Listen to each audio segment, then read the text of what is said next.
Hello, boys and girls. Welcome to another episode of the Afterburners podcast. It is Tuesday, April 10th, 2018, and we are recovering from Bobby's bachelor party this weekend. Bobby, how did you enjoy your weekend? It was fun. It was a lot for someone like me who's typically an old man and has like one drink a month. And I had at least 12 drinks total that weekend, if not more. You were pounding them Saturday. You had some nice drinks back from on Saturday. Yeah. On Friday, I drank my first old fashioned, which, by the way, if you've never had an old fashioned before, highly recommend it. I really like old fashions now. So that's something new from the bachelor party. It was also, I was surprisingly stayed up till about 3 a.m. both nights, which normally I'm falling asleep by 10:30 or 11. So I was actually pleasantly surprised by my ability to go back to the good old college days of staying up till all hours in the morning and drinking. And I've rebounded pretty quickly. My stomach still feels a little bit off from all the Shake Shack that we had. We had Shake Shack for breakfast, lunch, and dinner. Sponsored by Shake Shack. Halfsies, fourthsies. We had like 6 meals of Shake Shack a day. So stomach's a little off still.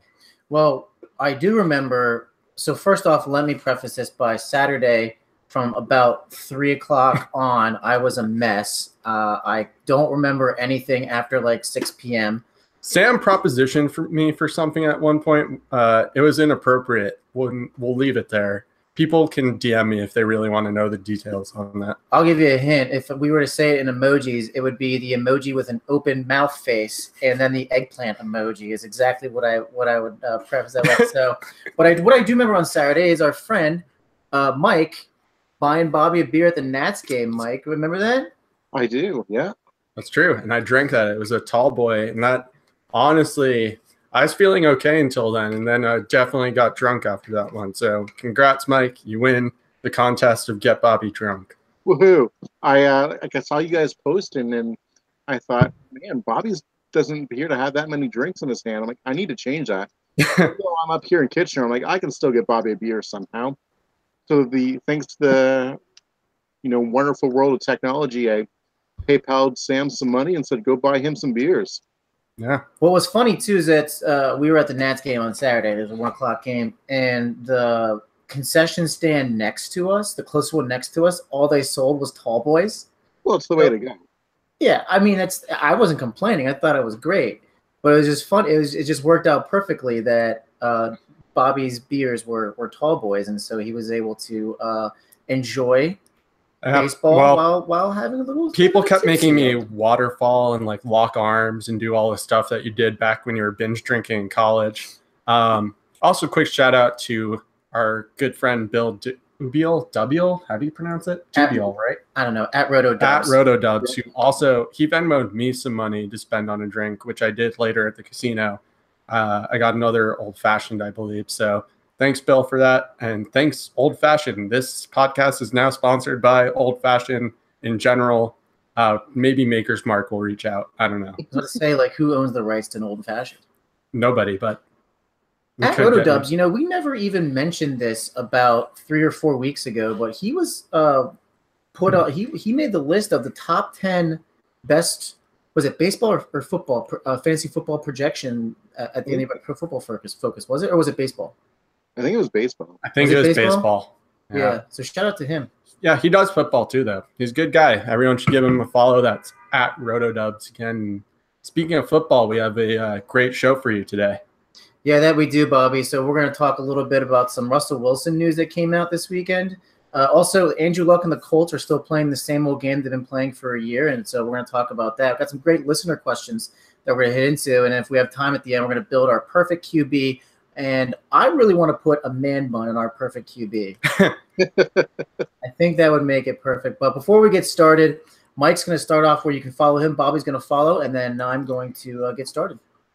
Yeah, guys, if you're listening out there, you can follow me on Twitter at Mike Jarvis, MikeGervais. You can follow me at Wrecked Fantasy. That's REKED Fantasy, and Wrecked is a pun, I guess, this week for what happened to me this weekend. Yeah, I think I should change my Twitter handle to @WreckedNeedy1. Guys, you can find me at the Needy One. This is at Afterburners Pod. Be sure to follow us on Stitcher, Podbean, and subscribe to us on iTunes, Afterburners Podcast. Guys, Russell Wilson, obviously we all are in love with him. We think, he finished the #1 quarterback last year in fantasy. A little bit of drama coming out of Seattle. So if I'm reading this correctly, there was an article that came out that the Seattle GM met with Josh Allen's people or something like that. Some top Seattle scouts met with Josh Allen, even though they have no chance at actually drafting Josh Allen unless they trade up. Here it is. Seattle GM John Snyder attended the pro day for Wyoming signal caller Josh Allen. And, Wilson's agents reached out and wanted to know why. And then they basically said there's nothing they need to know. That's what their response was to Russell Wilson's camp. So, Mike, is this much ado about nothing, or should there be genuine concern from the Russell Wilson fan base? I don't think so. I think it is basically much ado about nothing. If you're a GM of a pro football team and you've got these potential franchise-altering quarterbacks, which for the record I don't think Josh Allen is, but I think you have to do your due diligence just on the off chance that he does happen to fall down to you where you draft. Russell Wilson, he's still relatively young, but you don't want to be in a situation where, say a year from now or whatever, God forbid he takes a vicious hit, blows out both of his knees and can't ever play again, and you're left with, Chad Henne as your signal caller. So why not have a guy in the pipeline if you can possibly? And again, I don't think they will look to draft Josh Allen. I think it's more just doing their homework, checking the boxes to say, yep, we went and looked at him, and that's about it. I don't know if I fully agree, just because the GM going himself in person is kind of a big deal. It's not that typical for GMs to go themselves. They usually send their scouts. And also, I know from the last contract negotiations, things got a bit heated between Wilson's camp and the Seahawks.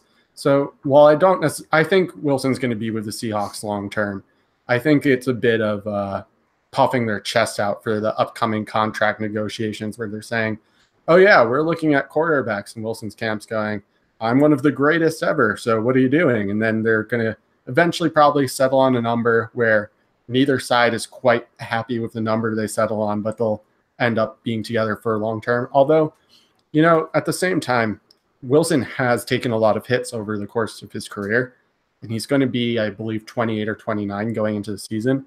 I love Russell Wilson. I don't think he's going to be bad, but the Seahawks have done a terrible job of protecting him in any way. And I could see it, especially because it is a business. It'd be such a football move to say, we didn't protect you. You got hurt a bunch. Now we're going to cut bait because of our failure to protect you. We need to bring in someone new. Yeah.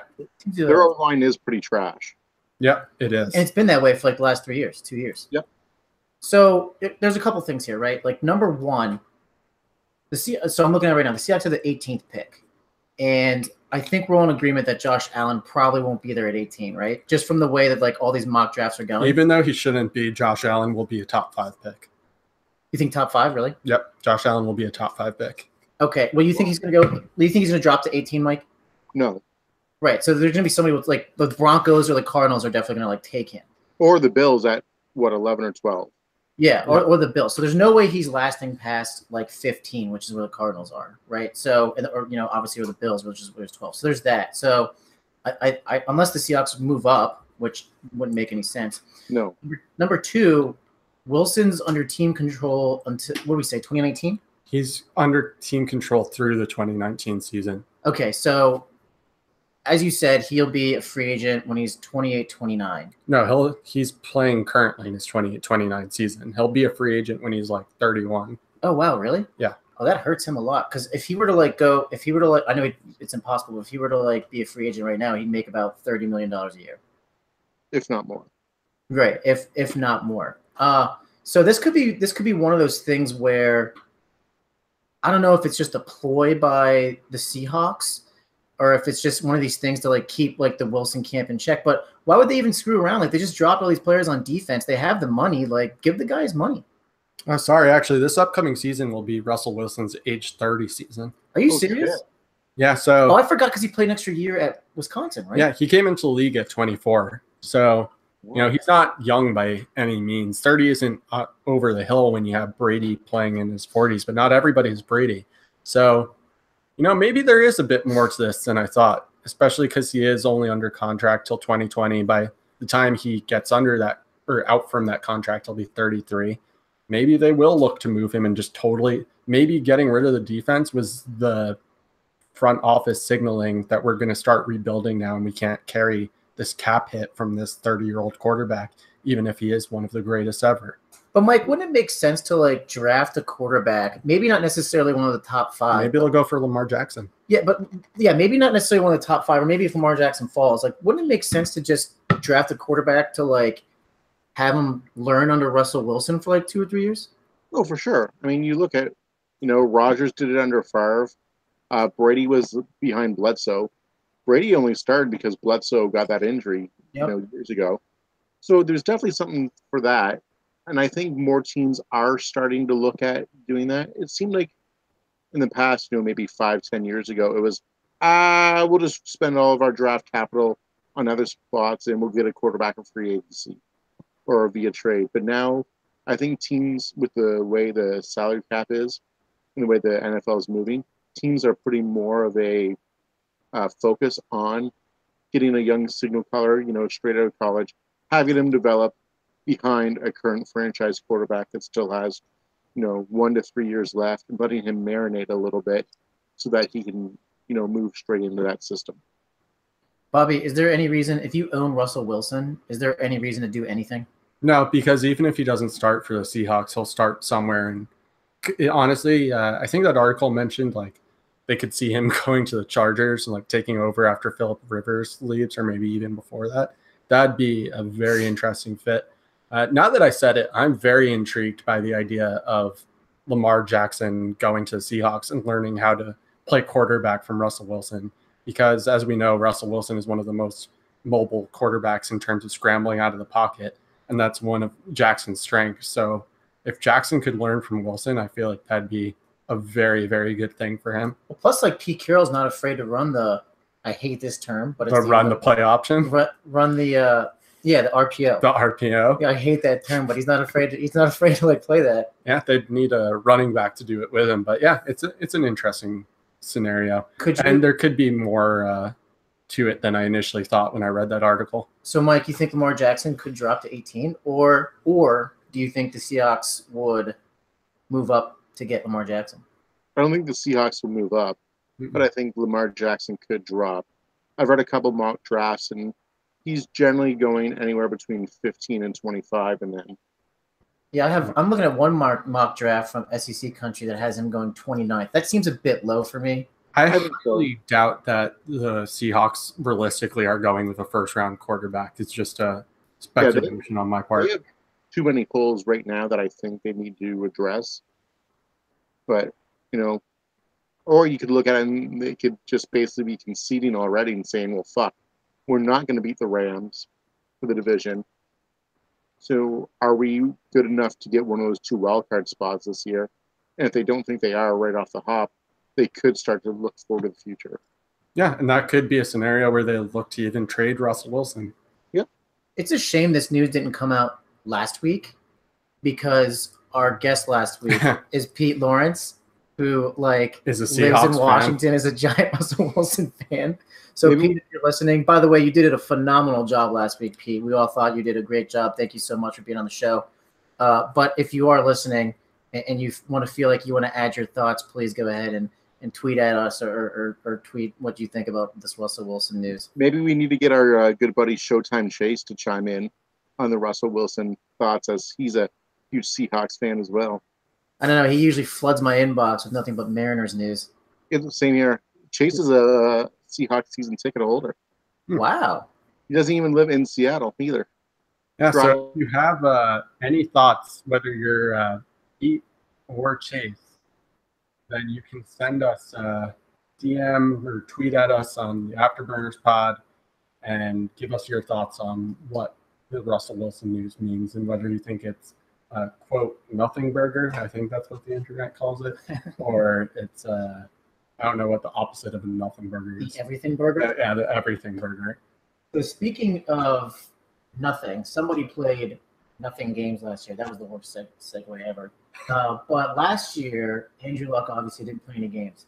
Now, recently, it was reported that Andrew Luck was throwing the Duke or not practiced, couldn't throw the Duke.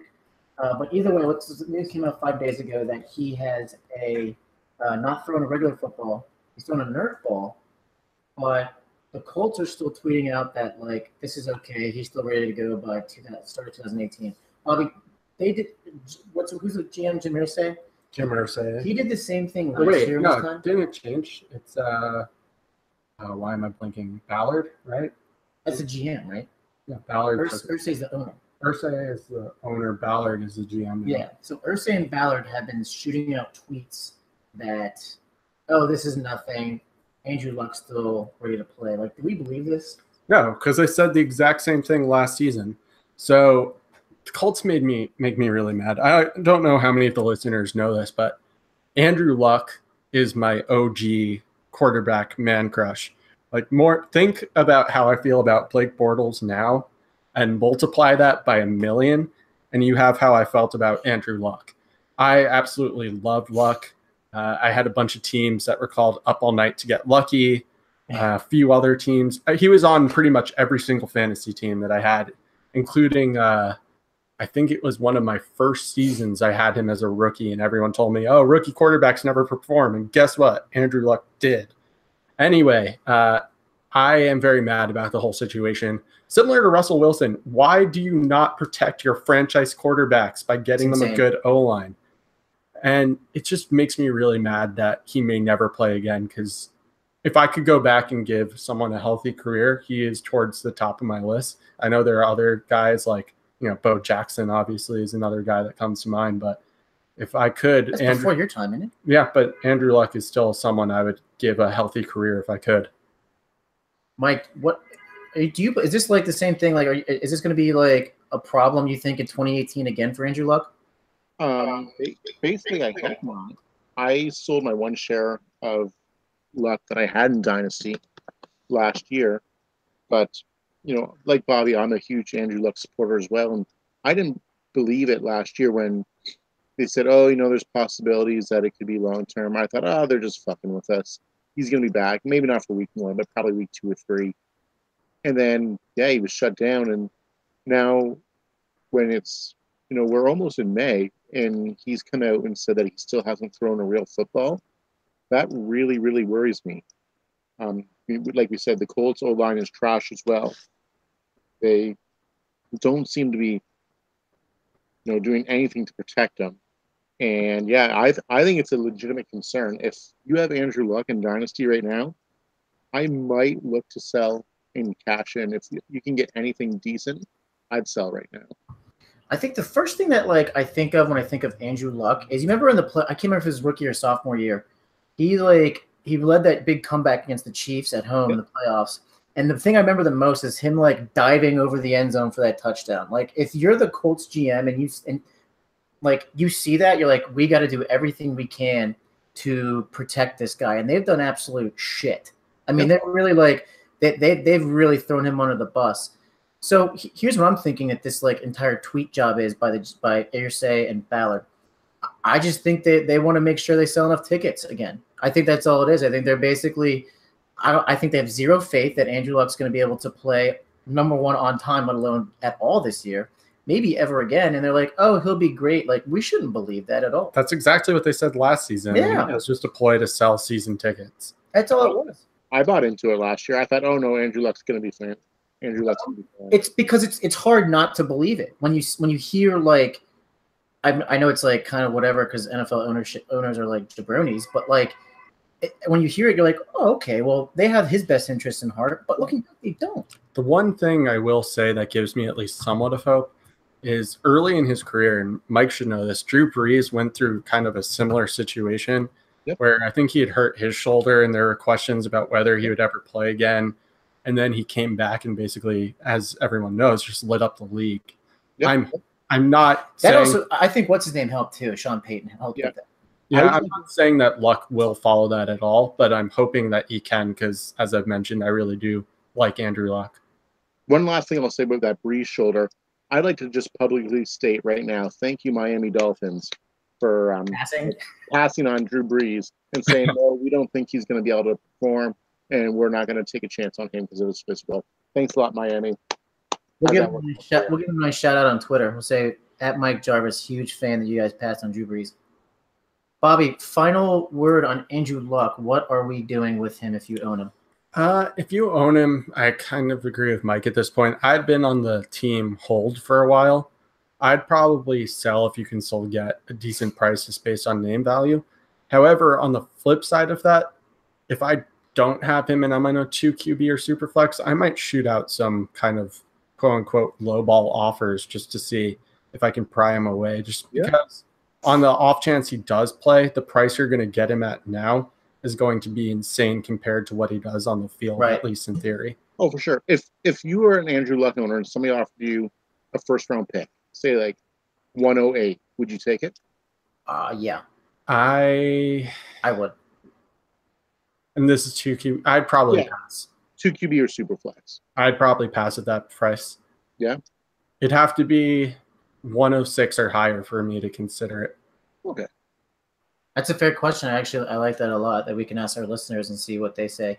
Actually, I have one final comment about Andrew Luck. I'm sorry. I just said that last take. But do you guys follow at capped Andrew Luck? No, but I see his their retweets all the time. Mike, you see it? Yeah.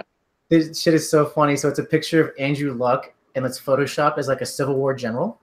And so all he does is throw out tweets like it's a letter, and he's back in like the 1860s. So I have to like read this out. So this is at capped Andrew Luck. Dearest mother, I am once again among my men. In my exuberance, there has been some confusion. While I've been using live ammo with my sidearm, the rounds have not been the standard issue Duke. I simply cannot risk re-damaging my barrel. Soon, I shall upgrade. Andrew. His entire tweets are so fire because it's everything Andrew Luck. And it looks just like a Civil War general, 1800s. The avatar for that is great. Yeah, it's great, right? I found it funny the first few times I saw it. After a while, I thought it got a little old. You know what? You're a hard man to impress, Bobby. Let's move on then to a question. So we're going to hit a couple listener questions. So number one, guys, if you have any questions, hit us up. We will definitely do our best to respond. I think we've responded to almost all of them. But this first one comes from – now, there's some context behind it because you know this guy. So it's at JTMac21. Yeah, Justin. So Justin writes us. He's asking about the situation in New England. Says, this is the Gronk situation. Unhappy with Pat's coaches, threatened retirement, what to expect this year, and going forward, whether in New England, elsewhere, or retirement. So apparently it came out that Jermaine Wiggins, the former tight end for the Patriots, thinks that Gronk is upset with his contract. Bobby, is this going to affect Tom Brady in any way? First off, what do you think on is Gronk really upset, or is it just a ploy? And two, is this going to affect Tom Brady? Yeah, we're going to take this from a Tom Brady perspective. You're always free to ask us any kinds of questions, but we will always find ways to tie it back to a quarterback. So in this case, I know there's rumors that Bill Belichick was also mad that Gronk was working at TB12 or working out at TB12 because he didn't want basically anybody except Brady working at TB12. And as you know, things between Brady and Belichick reportedly got frothy too. So I would say that there's some context here, but honestly, everything that's come out about Gronk this offseason of, oh, he might retire, he might go wrestle, he might become a movie star, he might do this. It's just him trying to get a bigger contract. I really don't think much of it. The only thing that I did think a little bit about is the retirement rumors, just because he had a few concussions. He's made his money. He's had a Hall of Fame career. So if he were to say I'm hanging it up, it wouldn't shock me. But I do think that almost everything he said is just basically going to the Patriots and saying, you guys need to pay me and pay me now. And the Patriots are going, well, maybe we'll just move on. So in terms of Tom Brady, though, I don't think it impacts him at all because Brady has about a season or two left, in my opinion. I know everyone's been saying that for 3 or 4 seasons now. And honestly, it wouldn't shock me to see Brady with his Cybertronic or whatever we're calling it, bionic arm, launching missiles in the year 2020 still. Or not 2020, sorry, 2030. But if he only has a season or two left, I feel like he'll play with Gronk for the amount of time he has left, so it won't impact him in the least. Mike, what do you think? Yeah, I basically agree with everything you said there. I think Gronk's trying to use this as leverage to get a deal. I'll admit I don't know how many years he has left on his deal right now. The only thing that I'll say is if, say he's got 2 years left and the Pats come and they say, well, we're not going to pay you what you want, I think Gronk would just say, screw it, I'm done at the end of his deal. I don't think he'll retire before the end of his deal by any means. And to spin it back to Brady, if he does retire and Brady still plays, I don't think it affects Brady. Gronk doesn't make Brady. I'm not going to say Brady makes Gronk, but together they're an iconic duo for sure. But Brady's good enough that he can basically make anybody really, really good. It won't affect him. He'll still be pretty well an elite guy as long as he wants to continue playing football. I definitely think so. You're right; they're dynamic together, but I definitely think Gronkowski would immediately make a quarterback better. Obviously Brady is arguably the greatest ever, but I also think that Gronk is just such a freaking beast, and I hate him, which is why I think this is the most amount of respect I'll ever give a player. He would just immediately make a quarterback better. So wherever he ends up, granted, I just think this is not much ado about nothing. Number one, number two, I think Brady's fine regardless. Belichick and company will figure out something else. If Gronk over the middle, it'll be somebody else. Brady's going to light up the scoreboard by throwing 10 to 15 yards / wide receiver screens, and it's he's still going to have those fantasy numbers because he'll pass 45 times a game. Absolutely. Yeah. If Gronk retires, Brady will still be A-okay. Any much ado about nothing, Bobby? Yeah, that's what I already said.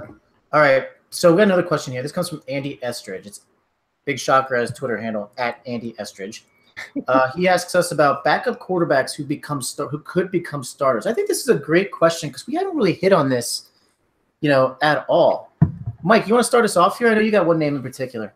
Yeah, no, this is a fantastic question. I'm really glad somebody asked it. The thing for me is you sit there. There's some pretty obvious names that I'm not going to get into, but the guy who I'm really interested in, if he was to become a starter, if the current starter went down, is Cody Kessler in Jacksonville. Cody Kessler, he was in Cleveland before, and when he got the chance to start for the Browns, what was it, 2 years ago? He actually did fairly well considering what the Browns had to work with that year. Jacksonville is, I can't believe I'm actually saying this right now, but Jacksonville is an elite team. So they can rely on their defense and Leonard Fournette. Cody Kessler is not going to have to go out there and sling the rock, 35, 40 times a game for 400 yards. Cody Kessler, all he would have to do is basically be a game manager and, pass it 25 times a game.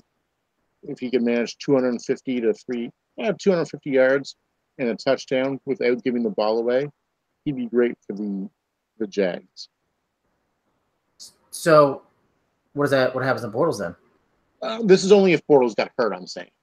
Oh, I don't think he won't because he's the GOAT. I don't think Bortles is going to be absurd by Cody Kessler by any means. But I'm saying if Bortles were to say go down in preseason a la Tannehill last year, I think Cody Kessler could have a really decent fantasy season for the Jaguars this year. I'm looking at it right now. In 2016, Kessler played 6 games. He hit on 65% of his passes, went for 1,380 yards. He only averaged 153 yards a game that year. Threw 6 touchdowns, only 2 picks. It's pretty good. He was arguably the best quarterback on the Browns roster for 2 seasons, but they didn't use him for whatever reason last season. Oh, exactly. Well, last season was just a mess. He was saying, fuck, I want to get out of Cleveland somehow. How can I get out? Hey, speaking of Blake Bortles, I have a fun Blake Bortles fact.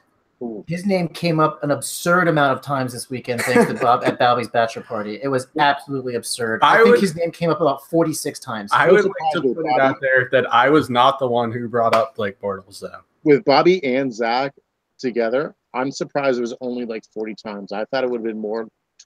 That's just the times I remember when I was sober. I was blacked out. I'm sure it was probably another 6,000 times. Probably. We should put an over-under on how many times Blake Bortles' name came up. I would have made a phenomenal bet at the MGM. Yeah. Mm-hmm. Speaking of Tannehill. Are you going Tannehill? Well, no. Speaking of Tannehill. So Tannehill, as we know, is coming off, I believe it was knee injury, right? Yeah, ACL, I believe. And I'm going to throw up in my mouth a little bit saying this, but in the event that Tannehill can't play and the Dolphins don't draft a quarterback, Brock Osweiler could be like kind of relevant in 2 QB or Superflex. And the reason I'm saying that is he had one kind of decent season, if you remember. I think it was back in, I want to say 2015, 2015, I believe. Yeah, 15. And Adam Gase was involved with the Broncos at that time. Or Adam Gase might have left the season before, but they knew each other from when Osweiler was backing up Peyton. So they've worked together before, and he should be familiar with his system. And even though, like, again, it's gross, if he were to become a starter, I feel like he could provide some fantasy relevant weeks. That said, I wouldn't want him in anything except best ball, because trying to guess when Osweiler would be decent would be one of the biggest chores ever.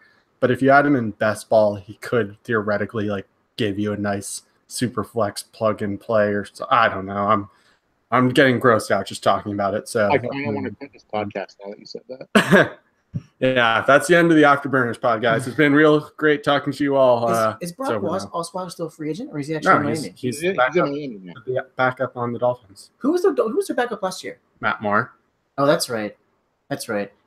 Osweiler, man, I don't know if I can get behind that. I could see it though, just because of the sheer volume factor. Like he would have. He's going to catch the ball. I'm not saying he'd be good, but someone would have to throw the ball there, and he has Devontae Parker to throw to, who's like okay. He has Kenny Stills to throw to, who's better, and especially considering any given.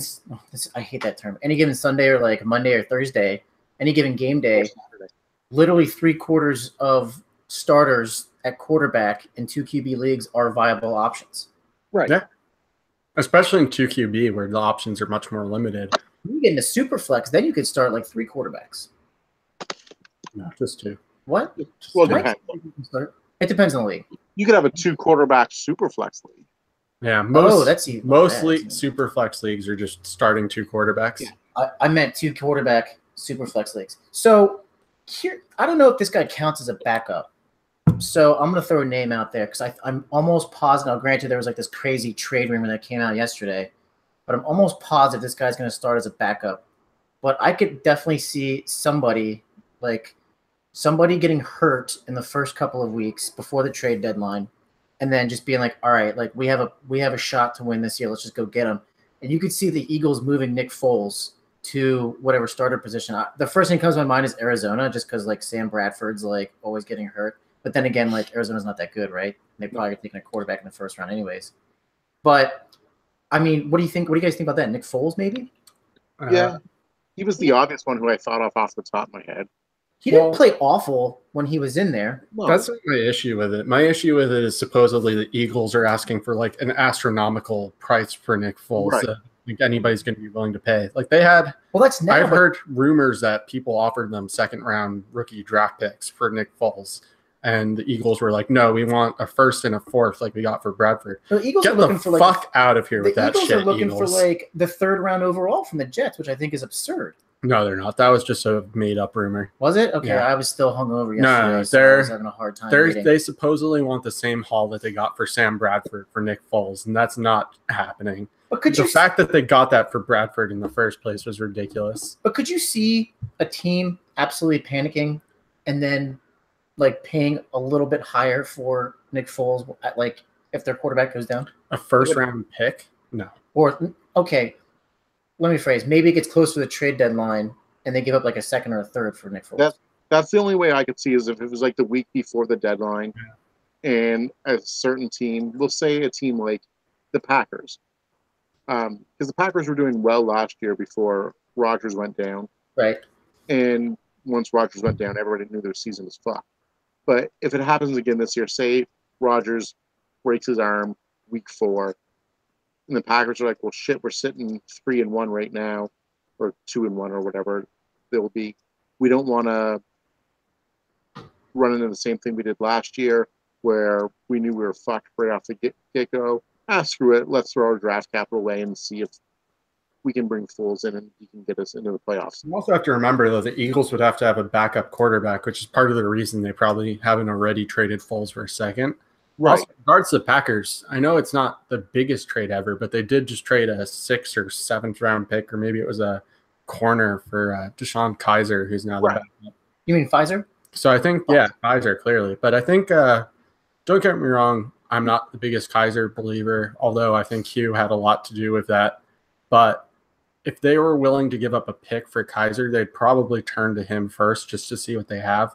And then I could see, like, oh, if it doesn't work out for a game or two and they are still have a winning record at that point, maybe they'll go, all right, we'll try to trade for Nick Foles. But I honestly just can't think of too many teams that are going to give the Eagles what they want for Foles unless their asking price for Foles comes way down. Which I think it would as the season went on. But that's... Well, no, I don't think – I completely disagree because I think if anybody understands the value of having a good backup quarterback, it's the Eagles who, surprise, just won the Super Bowl with a good backup quarterback. Yeah. So I think that the Eagles are not going to change their price because they have no reason to get rid of him and they have no one behind him that can back up Wentz as well as he can. Plus, the Eagles need to make sure that Wentz is fully healthy and fully recovered before they deal him. I think that's probably the real reason why they haven't dealt him yet, is because they're not entirely sure how healthy Wentz is. Yeah, that's fair. I also just think they understand the value of having a good backup quarterback on your roster, and I think that the league in general may start trending more towards having, or trying to have anyway, better backups than we've seen.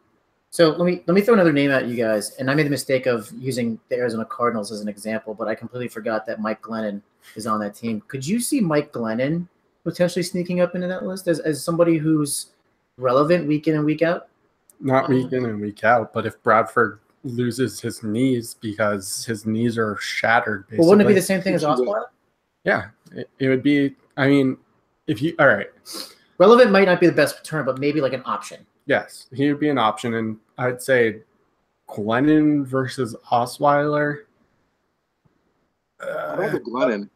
I think I'd go Osweiler, actually. I think I'd go Glennon too, Mike. I'm with you. Plus, Glennon has like Larry Fitzgerald to throw to, and I would just throw to him 40 times a game. Exactly. And you're going to have DJ in the backfield who can catch screens. Good call. Good call. I like that. Yeah.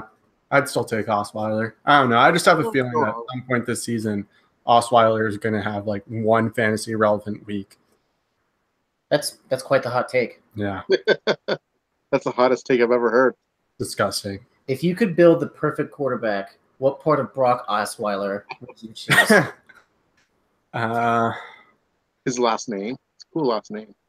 Actually, I like his first name, to tell you the truth. I think like he sounds like a create your own QB in Madden. Like if you made up a name, it would be like Brock Osweiler or like Brock Wolfgang, something like that. But I mean, I don't really know if there's any part. I guess supposedly he had a big arm, so like maybe his arm. But I wouldn't be taking any part. If I was building a perfect QB, and I know this is our next segment, so I guess I'm just leading it off here.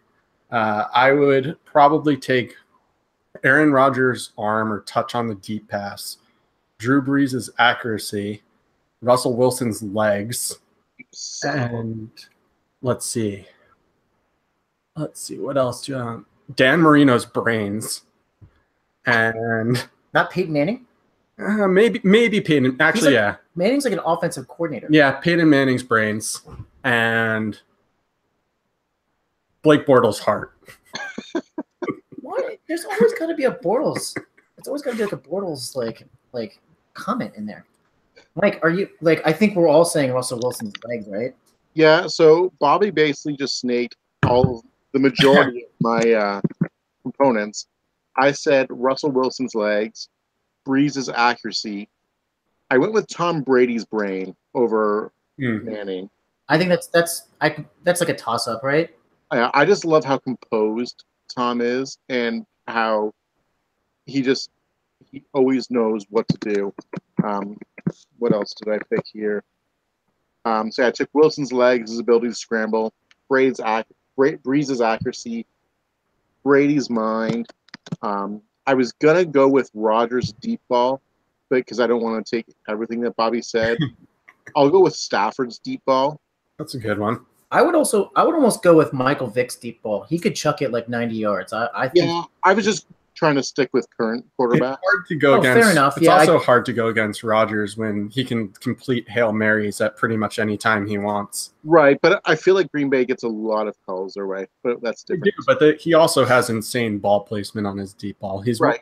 And hard then the last thing that I'll say is I'm going to go with Cam Newton's swagger. Oh, see, my next question was who's swagger, and for me, it came down to 3. I had Cam on there because I really like it, but then I also like Phillip Rivers and his moxie. I do like Phillip Rivers' swagger, but I think the one I'm going to go with is Baker Mayfield. That's who I was just about to say. I love Baker Mayfield's like moxie and swagger. Sorry, go ahead, Mike. I was going to say I just want to see Baker in the NFL first before. His swagger is already on next level. Like I was listening to was an interview with him where he said that he listens to tapes of anyone who knocks him as motivation for, and like he showed up to, I think it was not the combine, but it was like pro day wearing like a sign of someone. He's just like obviously the crotch grab. Like, come on, man. It's hard to top that. Like even Cam Newton probably looks at his swagger and goes, damn. Yeah. Baker apparently also has a list in his phone of tweets that people, like negative tweets that people put out about him that he reads before games as well too. Yeah, I think anyone who has Baker Mayfield swagger is on next level swagger. I would definitely take I'm going to say this in the least homosexual way possible, but I would definitely take Cam Newton's smile and face. I think he is easily the most attractive quarterback in the NFL. Lies. Jimmy Garoppolo, Jimmy GQ is the most handsome man pretty much ever. Is he dating that like Instagram smoke show? He probably is. Have you looked at him? Just that smile? Like, honestly, if I will say this, and my fiance may not like this, if Jimmy GQ came up to me and was like, hey, you want to make out? I don't even know if I'd have to be drunk. I'd probably be like, let me think about this. And I might do it. That's how handsome Jimmy GQ is. So if Jimmy GQ propositioned you like Sam did this weekend, I might have said yes to that, honestly. Bobby's like got a crush on 2 QBs. He's got a crush on Blake Bortles, and he's got a crush on Jimmy Garoppolo. I wouldn't say I have a crush on Blake Bortles. I just really appreciate Blake Bortles as a human being, and I like him because of The Good Place. But Jimmy GQ, man, he is an attractive human being, and I'm glad that he is off the Patriots because now I can fully support him. Okay, so finally, one last question. What about toughness? That's actually a really, no pun intended, but that's a really tough one. There's a lot of tough guys out there. In terms of toughness, man. I mean, I obviously have my biased answer. Ben Roethlisberger? Yeah, I would go toughness. He is hard to take down. But also Andrew Luck, after dealing with all his shit the last 4 or 5 years, he seems pretty tough, right? I don't know. I mean, I guess so. Mike, who would you take for toughness? That's a really, really good one. Would you say it's a tough question? I said it's a tough question. Just like the joke that Bobby just made? That is a very tough question. As far as toughness, you know what? I'm going to sound like a bit of a homer here, but Stafford has taken some fucking shots. Yeah.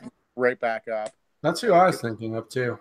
I really, really like the way that he does that. He didn't hurt off either.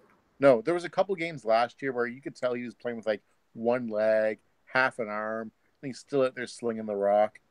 So I'd probably go Stafford.